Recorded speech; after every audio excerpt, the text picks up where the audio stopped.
Hello, I'm Dynasty Demir.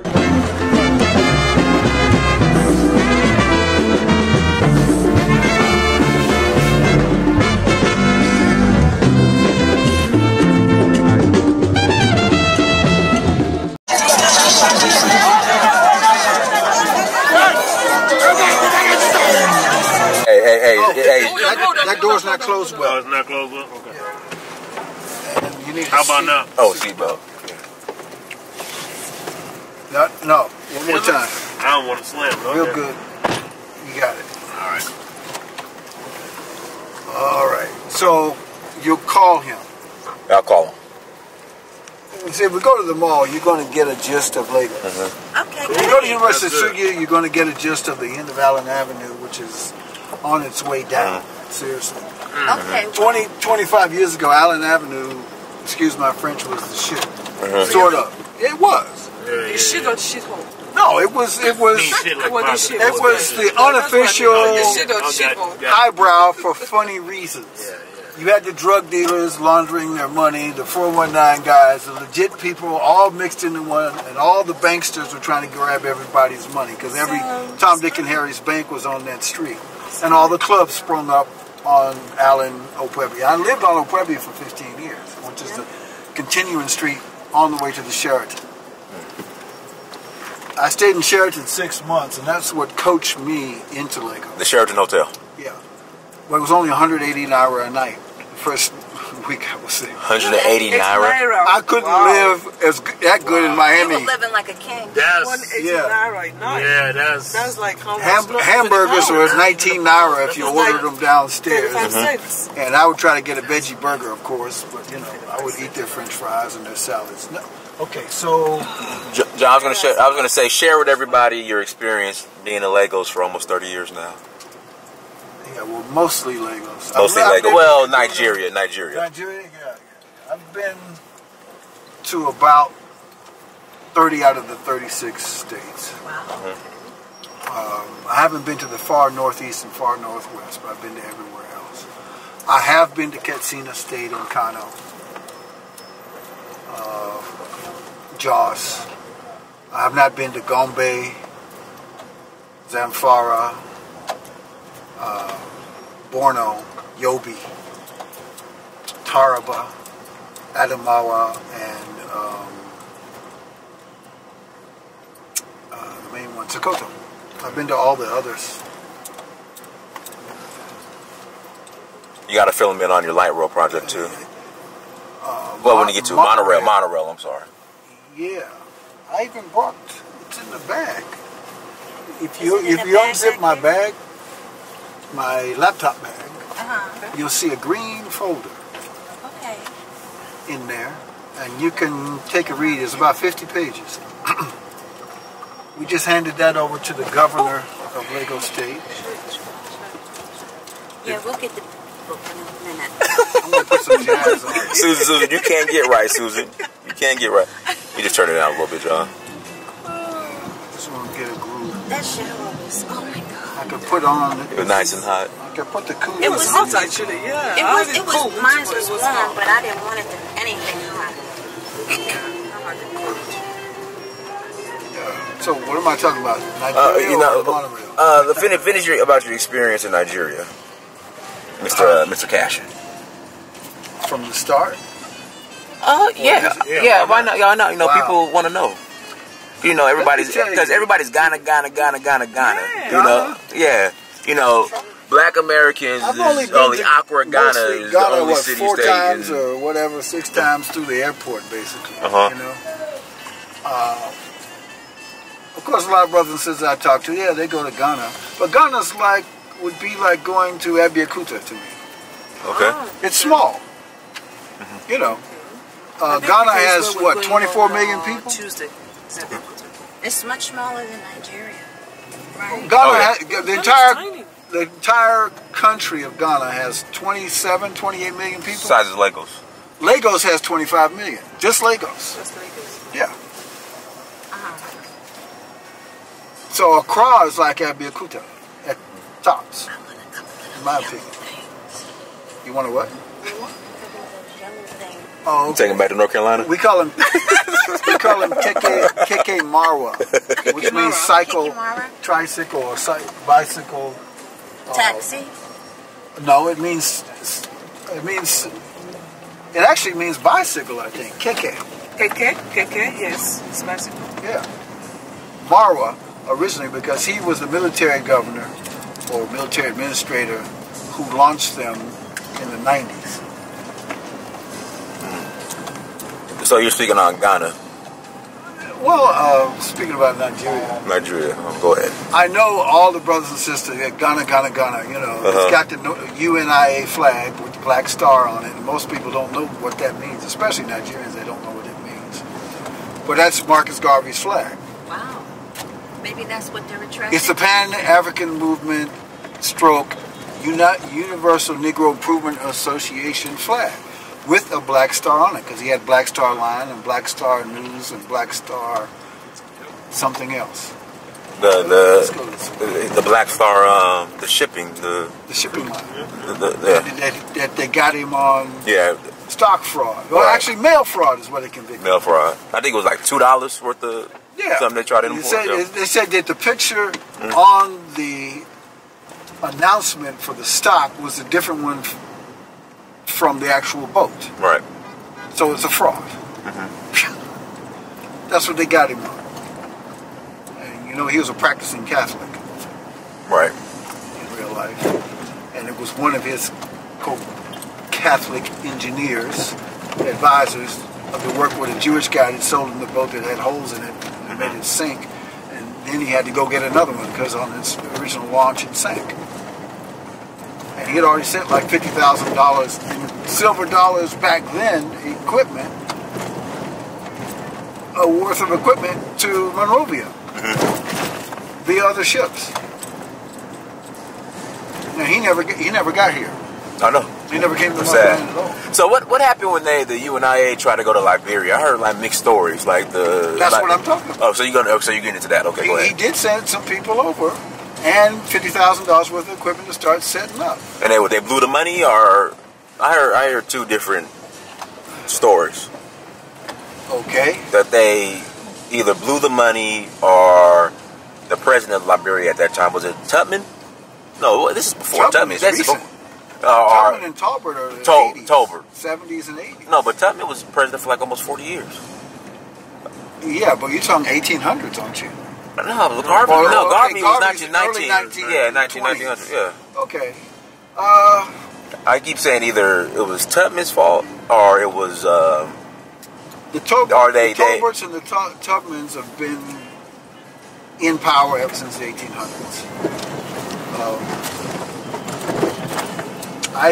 When I first came here, when the Liberian War kind of got getting going, I had already gotten a visa to go. I'm going in December. And I met Cyril Allen. Everybody in Liberia knows. I don't know if you ever heard of this guy. Cyril Allen's grandfather is Igbo from Nigeria. Okay. And they went in and bought up the rubber plantation and stuff. And his father, meaning Cyril Allen's father, was born there.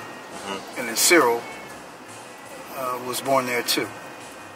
And they have the largest private-owned rubber plantation in the country. Outside of Firestone. Outside of Firestone. Right. And the government itself. They have the largest private-owned. So he was the Minister of Industries, or actually, not minister. He was head of the licensing board for the companies and registration during Taylor's administration. Okay. He was a real nice guy when I met him, but boy, the war hardened him up. Oh, I must say. Of course. Anyway. So we're talking about Ghana. Well, let's get back to your experience so far in Nigeria. Nigeria. Now, what led me to come here? Did I ever tell you that? You told me you just came to visit after college or something. I had college friends here. Yeah, well, you know, when I was in high school in Huntsville, about 1,000 Nigerians came to the University of, Alabama A&M. Right. In Huntsville, Normal, Alabama. And that's where I was bumping into them. I was between 9th grade going to 10th grade, and I was in Upward Bound. And I got involved with, I was a dancer and all this, so I got involved with making a play. You were stripping, John? You were stripping? That hadn't come out for us yet. You chipping Dale, John? That didn't come out until the 80s. We invented this. We were doing, pop locker, the locker dancer stuff from Soul Train, that kind of stuff. I was the youngest in the group, and I was managing the group. That property there next was where our office was. It burned down last year. Okay. Off that corner.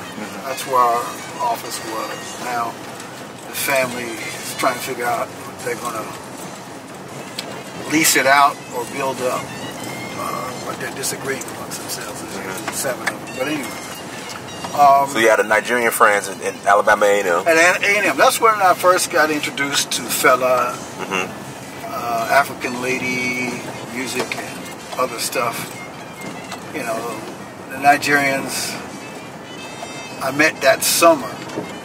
They were, what they would say here, they were kind of bush, but wanted to be black Americans so bad, And I warmed up to them where other black Americans were just looking at them, And once you talk to a Nigerian, they talked funny, but they were smarter than anybody else on the campus. Right. I could talk about anything in the world, and they were right on it. Oh, I just came from London and man, I've never been to London. And they were saying, yeah, my father was in government, but I don't like to tell people. And I was wondering why, because the political divisions, I was already learning, the states that had been created. And then they were inviting me to come to Festac. Okay. Festac would end up being in 77. It was supposed to be in 74 and got delayed to 76. And then it was January, February 77 eventually. I said, yeah, you need to come. We're going to move the capital to a new place called Abuja. And why don't you come? Stevie Wonder's going to play. And I said, man, I'm still in high school. I don't know if I can do that. So I met them that summer. I choreographed some African dancing for a play that summer. And at the beginning, there were about 2 or 3 Africans in the audience, and all of a sudden more Africans came, and they were sitting in the back, and we were like, we're the same people. Right. They were kind of impressed that we almost got it right, or we were close to it, and we actually meant it. Man, come the next semester of January, like I said, there are only about maybe, to my knowledge, including a couple of Nigerian professors or African professors, maybe 10 of them on the campus. But by the next year, there was 1,000 of them.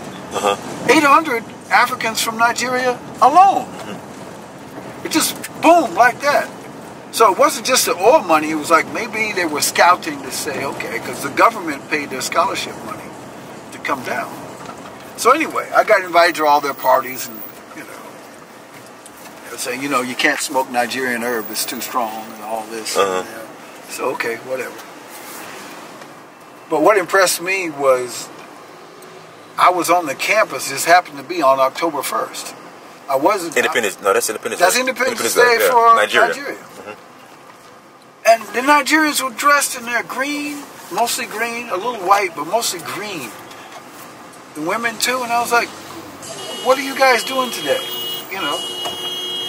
And so we're celebrating our Independence Day. I said, what country? He said, Nigeria. I said, wow, I'm impressed. And the Nigerians are driving Saabs. Okay. And the most expensive Lincoln Continentals and Trans Ams, Corvettes. They're just students. Then found out their international fees were like $2,000 something, and the local us, $150, $200 plus. A semester? Yeah.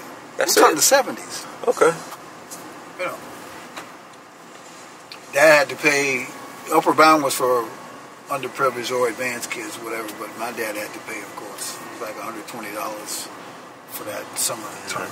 I grew up that summer. But, you know, I was trying to DJ, I was trying to dance and do all this stuff, and I was into whatever culture I could grab because I knew that was the last time I'd probably be up there. I didn't want to go to A&M. And I hadn't gone to high school yet. That was my first African experience. And I kept in touch with some of those guys, and one of them I'm in touch with now. His name is Labu, or Adelabu, Adeleket.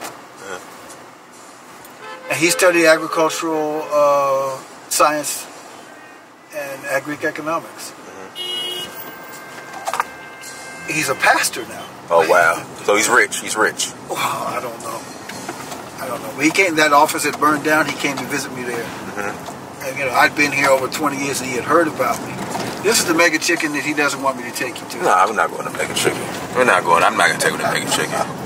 It is the new fast food conglomerate. Yes, it is. I'm not going to Mega Chicken. Yeah, well, we go tomorrow. Culture shock. You guys want to go to We go tomorrow. We go to Mega Chicken tomorrow. I'm going to Mega Chicken. It's, you know, some young guys created that. Well, they're not so young anymore. I think they're early 40s now. Some young guys started that Mega Chicken chain on another part of town. And so it's black owned. It's black owned. Yoruba owned. Let's be more specific. I'm so happy that Nigeria is the blackest as far as black owned places. They need to see that. This is us. Okay, we'll come tomorrow. We'll come tomorrow. You know, Nigeria is the blackest. You want to take them to Kentucky Fried instead of No, we're going. I want to get them suya pizza. Yeah. So I took you to Hub Mart. Remember? Right, Hub Mart. Yeah, some young guys from Lagos started that one, and now they're putting one. We passed the site at a Mole Gate next to it. They're putting one there. So they have one on the island too, don't they? Yes, they do. Yeah. What is it, like a grocery store? It's a grocery store and a restaurant. I just saw one. Combined. Yeah. John, now, from a black American perspective, you were here under several military dictatorships? Two. Well, three. Abiola was assassinated. You were here for that. Yeah, and I'd met him before he got assassinated. How was that from a black American experience? Because I remember the first week I came and I was in the Sheraton and the Hamatan was so thick. I landed here on a Saturday. I landed here on Christmas Day, which was a Sunday. I flew in from Nairobi. Stopped in Douala, Cameroon, and then flew in the early evening. And Hamatan was real thick. Come the next day. I don't know if they would have allowed the flight to land. They had to land on instruments only, maybe. So the next day, I flew to Enugu to meet up with my classmate, Ikechukwu, from Chukwu compound near Ozala village in what's now Enugu State. It was Anambra State then before it divided up. And when I got to that village, well, first, luckily his brother gave me. He gave me his brother's address. His brother was a medical doctor and had an office in town, Enugu, which means hilltop. Have you been there? No. You guys are only in Lagos. Yeah, just Lagos. This is my first 24 hours in the country. And I get on the only flight that flew for that whole week because Hamatan was so thick. And it flew out on the afternoon, about 4:30 in the afternoon. We actually got on that plane and flew. The first guy I sat next to, right up front, was Arthur Ngube, a Nigerian Igbo guy who had gotten an undergraduate and master's degree from Morgan State in Maryland. Okay, I know Morgan State. Yeah. He was my coach. It was just luck. But he wanted to give back because he stayed with a black American family. He couldn't afford to pay rent and go to school. So they let him stay, like you call it, the boys' quarters. They had a little room in the back of their house in Maryland, and they let him stay there. And he was able to get an undergraduate master's degree out of that. Otherwise, he doesn't think he would have made it. So I just met this guy, and he took me in like a young brother. He's about 10 years older than me. And then he looked up my family and found out who the Cashins were from Alabama, and was like, man, made his calls and said, yeah, you guys are. So this is ShopRite Mall. Wow. It's on what was supposed to be government public use land. So there was a court case over it. I think it's that cafe. Is that? I think that's where they got the suya. No, that's not it. Yeah, show them, not me. Okay. Yeah. I'm tripping. My bad. Yeah. Child. What did you say? She want a balloon. She want a balloon. Okay, they have them everywhere. The hella random. Where were they selling? You know, these are not official sellers. Right. But they're cheaper than the metallic balloons inside that have the real helium that go up in the air. Oh, text Father Jiki, tell him where I shop, right? I don't have this. Okay, I'll do it right now. Okay. This is... I want one of fella's paintings. Oh, painting a fella, you mean? Or yeah, a fella one. painting that fella painted? No, because he did do that. Just a picture of him. Yeah. You probably get it outside, not inside. The mall? Well, they have some art in here. If you've been, I saw one there. they need to go to Nikkei Gallery. We're going tomorrow. Okay. Well, We're now going to Nikkei tomorrow. You're going to see the ultimate culture. Yeah, we're as far as tomorrow. arts are concerned in Lagos. There's other ones, but that one of one collection. Yeah, we're going tomorrow. She's okay. I rest my case then. So overall, John, your experience been... Well, we were talking about I came here on a 40-day visa, and I'm here 30 years. Okay. This gives you an idea of the impact it had on me. But see, I've been studying Nigeria since I was in grade school. Elementary school, I read this thing about Biafra. I was at Biafra, and then, my dad was sharp enough to know something about it. And the family collaboration with Nigeria began in about 1970, after my dad ran for governor against George Wallace. And he then held the prelude to the Congressional Black Caucus. He convened let's park next to the bookstore if possible. Okay. Because those are my people. We with you. Those are my people. It's not going to be easy to park here on a good Sunday that didn't rain. Well, let me ask you, what time does the mall close on Sundays? 9. Well, the club and Rhapsody is closed about midnight or after. Rhapsody, I think, or MRP is where the suya pizza is. Yeah, well, they blocked that one. This is the most crowded it's been since the holiday. But today is the first non-rain weekend. This weekend. Well, I came last week. This is August break. August break, it doesn't rain. You know about Hamatan at the end of the year. But August, they call it August break. It acts like it's going to rain, it's not going to rain. But the first half of the month, it was still raining. And I like how cool it's been. Looks like you're going to stop this part of the interview until we get back here. Okay, that's fine. That's fine. Or until you park. All right. So the coups. How was your experience? Nigeria? Yeah, when the coups and the military dictatorships and all that was going. Know specifically. Yeah. Okay, the first week I got back after going to that village, and I don't know if I told you about that experience. Just going to the first village. I saw Enugu, or I saw Igbo land at the village before I even saw Lagos. And I'm glad I did that. I saw the roots up rather than the city back. Like you guys went to see Oshogbo before you see Lagos. That's a good way to do Nigeria. This other brother, Tanisio, who you met at the African Union ambassadors thing, briefly, he had always come to Lagos and flown straight to Abuja. DJ'd for MTV Africa Awards or something. So he DJ'd at Seun's. Seun's thing. Yeah, he did the opening. And held it for 3 hours. Where are we? You know how close I am. I can get out. My nose is still sticking out. But these are short cars.